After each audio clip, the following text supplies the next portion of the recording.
আসসালামু আলাইকুম, কেমন আছেন সবাই? আশা করি ভালো আছেন।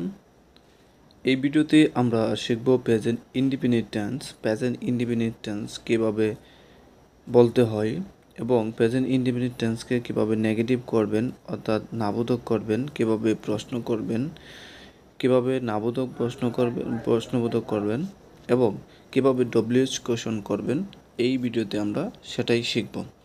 এই প্যাটার্নে যদি আপনি ইংরেজি বলা চর্চা করেন তাহলে আশা করি আপনি একসময় ইংরেজি বলা সহজ হবে এবং আপনার মুখ দিয়ে খুব সহজেই ইংরেজি কথা বের হবে।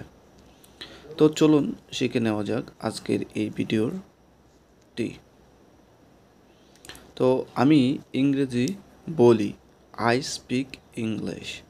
আমি ইংরেজি বলি না, আই ডোন্ট স্পিক ইংলিশ। আমি কি ইংরেজি বলি, ডো আই স্পিক ইংলিশ। আমি কি ইংরেজি বলি না, ডোন্ট আই স্পিক ইংলিশ। এখন আমরা ডব্লিউএইচ কোয়েশন দিয়ে প্রশ্ন করব যে তুমি কি বলো। হোয়াট ডু ইউ স্পিক, তুমি কি বলো। তুমি কেন বলো, হোয়াই ডু ইউ স্পিক। তুমি কিভাবে বলো, হাউ ডু ইউ স্পিক।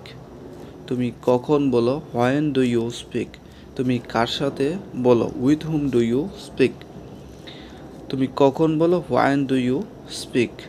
তুমি কার পরে বলো, কার পরে, after whom do you speak. কার পূর্বে বলো, কার পূর্বে, before whom do you speak. এভাবে আমরা আরও family W H question W H word ব্যবহার করে আমরা কী করতে পারি, প্রশ্নবোধক করতে পারি এবং এইগুলোর উত্তর দেওয়ার চেষ্টা করতে পারি। আর এভাবে যদি আমরা ইংরেজি বলা চর্চা করি তাহলে একসময় অবশ্যই ইংরেজিতে কথা বলতে পারবো। তো বন্ধুরা, আশা করি ভিডিওটি অবশ্যই লাস্ট পর্যন্ত বা শেষ পর্যন্ত যদি দেখেন তাহলে অবশ্যই উপকৃত হবেন।